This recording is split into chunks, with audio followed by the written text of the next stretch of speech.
Hey, how are you doing, everyone, on a Thursday? Nearly forgot the day then. So I wanted to speak to you today about making sure that on stock that you get offered, you make sure that you just do checks, just check things out properly on that stock. What I call due diligence. In the UK, it's called due diligence.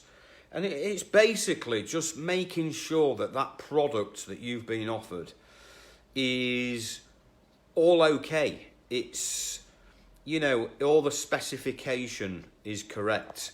And you've just checked out anything written on the packaging to make sure that it's just legal to sell, in the UK or whichever country you are. So I'm going to give you an example. Yesterday, I was offered some bottles of drink. It was like a milkshake. It was like a shake drink for one of these diet drinks. It's like a meal supplement type of shake drink. Okay, I'll show you some pictures in a minute. And so I was offered nearly 30,000 in 4 flavours: vanilla, strawberry, chocolate, and got them here actually. I'll show you. I'll show you here. So these are the drinks that I was offered. Okay. It's like a meal supplement shake drink. I'll turn the camera around so you can see them. But there's 4 flavours. Already got the samples. So these are the drinks. Energy shake. So it's like an energy flavoured milk drink. And they're like people can buy in the supermarkets. They are like a meal supplement. So maybe people who are on a diet will drink these because they've got a low amount of calories. So I basically said, look, I'm interested, but I always with food and drink products, I always like to try and get samples to actually taste. I like to taste the product, just to make sure it tastes okay. So that's one check that you need to do with food and drink products, especially if it's maybe short expiry date stuff. You need to make sure that it tastes good. What if you did a deal on that stock and then the customer received it and it actually didn't taste very nice? Maybe the contents of the product tasted off. Maybe the just didn't taste very good. So, with food and drink products, I always make sure I get a sample and I literally open it and taste the product. So I did this I got this, and one sec, just going to try and open this, hang on. So I opened it up and tasted this. I've got a strawberry one here. I did a taste test. So you've got to do a taste test with food and drink products. Because you want to know it tastes good. You don't want your customer to buy that stock, receive it, and it doesn't taste good, because they will want to give you that stock back and get their money back on that deal. And that is such a big headache. If you do a deal with someone, deliver the goods, and they say, it tastes shit. We don't want the stock. We want our money back. Then you just got a big problem. You've got to speak to your supplier. You've got to say it doesn't taste good. I want my money back. My customer's complaining. So that's the first check you've got to make with food and drink products. But also, guys, even more important is, I'm going to show you something now. So everything looked good about this deal. One sec, let me just put that phone there. Everything looked great about this deal. And it was cheap as well. The wanted. This was at the beginning, like before I've even negotiated a price. I've asked them what price they wanted. They wanted 3 pence. 3 pence a bottle they wanted to clear this stock. Cheap. You know, cheap. Straight away, their initial price is very, very cheap. And the expiry date is November this year. So not a bad expiry date. So 3 pence they want. So I've got the samples and I've started to inspect the samples and look at the information. So that's another thing you need to do. You need to look at the just all the information on the pack. And I'm going to show you something that I never realised, obviously.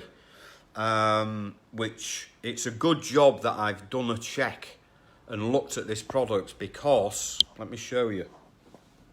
So if you look closely on here, underneath it says, one sec,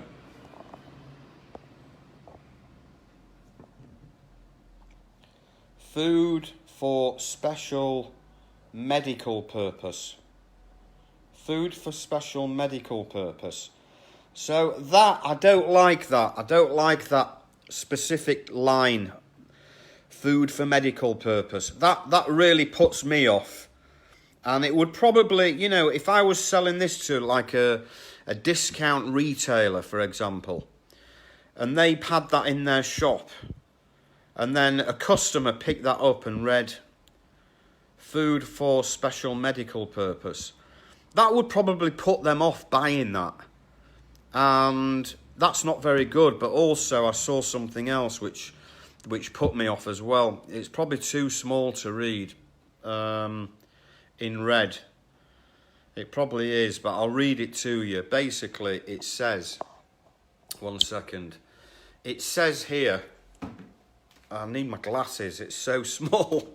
It's so small to read. It says here, important notice, food for, important notice for external use only, meaning, you know, for drinking use only. Don't stick it up somewhere where you're not meant to. And also it says to be used only under medical supervision. That's what it says on the bottle. To be used under medical supervision. So that is really, that really puts me off buying this stock.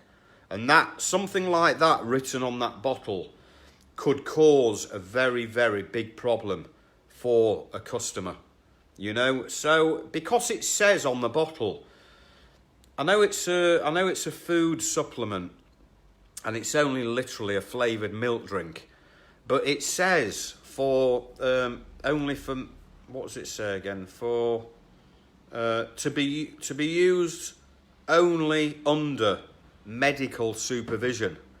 So to me, that says, where was this being sold? Was it being sold in a chemist, pharmacist, or was it being sold into hospitals, or maybe medical care homes, something like that? So what I've realised with this product now is that it's really more of a medical product. It's not something that would be, you probably would not see this in a supermarket. It's quite specialised. Although there's no issue with it and it can be drunk as a meal supplement, the fact that it has on there only to be used under medical supervision. If my customer bought that from me and then they put that into their retail shops, they could end up with a big problem. Maybe from a customer who bought it and read that and then was concerned. So what basically I'm doing here is I'm checking properly what is written on a product to basically avoid a future problem. Now I know that I can make money on this stock. I can make some profit on this stock. But do I really want to make some profit and do a deal? Just to do a deal and make money. But I'm inviting some problems afterwards. Future problems could happen afterwards.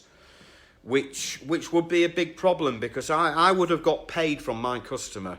I would have made my profit, and then all of a sudden I would probably get a phone call from my customer saying, hang on, I've bought this from you, but you did not mention to me that it says on the bottle, you know, for food for special medical purpose, only to be used under medical supervision. And that is really something that I should really disclose to my customer. So what do I do if I still want to do a deal on this stock? What do I do? So what I need to do now is basically I need to speak to the supplier of this stock, the actual brand owner who's offered me this stock. And I need to get this clarified. Look, I need to say, look, my customers are, you know, discount retailers or wholesalers. I would probably be selling this to a retail customer. And I need to say to them, look, the product is fine because I've tasted it, but it says on the bottle only to be used under medical supervision. So how could someone buy that from a, you know, discount retail shop when it says that on the bottle? So how do I get around this? You know, would they be able to put something in writing to me that I can show to my retail customer? Something in writing, maybe saying this product is okay to sell in a retail shop. You know, if I got permission in writing from the brand owner, from the owner of the stock, you know, the actual brand owner, if I got something in writing to say, yes, you are fine to sell this product out of a retail shop, and you have permission to do this, then that would be a way round making this deal happen. Now, if they won't put something in writing, then we would have to walk away from the deal. Unfortunately, we'd have to walk away because we just don't want to have problems. And that is the thing. You've just got to make sure you get all the checks and avoid future problems after the deal has been done and after the goods have been delivered to my customer. I don't want to hide. I don't want to hide this from my customer, what it says on the bottle. Now, some companies would do that. Some companies would just do that. They would just take a gamble, and they'd buy it and sell it and take a gamble and get paid. And, you know, sometimes they just think, look, I'm not bothered. I'm going to make my profit. I'm not bothered what it says on the bottle. Not my problem. But I like to be right, and that's why I've got a good reputation in the business. I like to make sure that if I see something printed on the pack that, like, I need to clarify something, then, you know, I need to get that clarified. I think the only way around this is if I get a letter from the supplier who owns the brand, you know, the brand owner, saying, yes, you have permission to sell this in a retail shop. There's no issue with selling this product directly to the consumer. That way, that letter would cover me. And if my customer is happy with that letter, they would buy the stock from me. So this is what I'm talking about, guys. This is just another bit of advice when buying and selling stock. Always check out, you know, the product. And, you know, even when I don't get samples, I always get photos of the product. And I like to get photos of each side of the box or packaging, so I can just read all the text that's on all the packaging. I like to read everything on the packaging. You know, it might be a product that requires a CE mark. You know, the CE mark is a test mark, meaning it's been tested and it's okay. Some products you get offered might not have the CE mark, you know. It might not have the importer name on the product, which is also a legal requirement. You know, if I'm importing if I'm importing that product, I need to see who was the original importer written on that product. What is the origin of that product? Where was it made?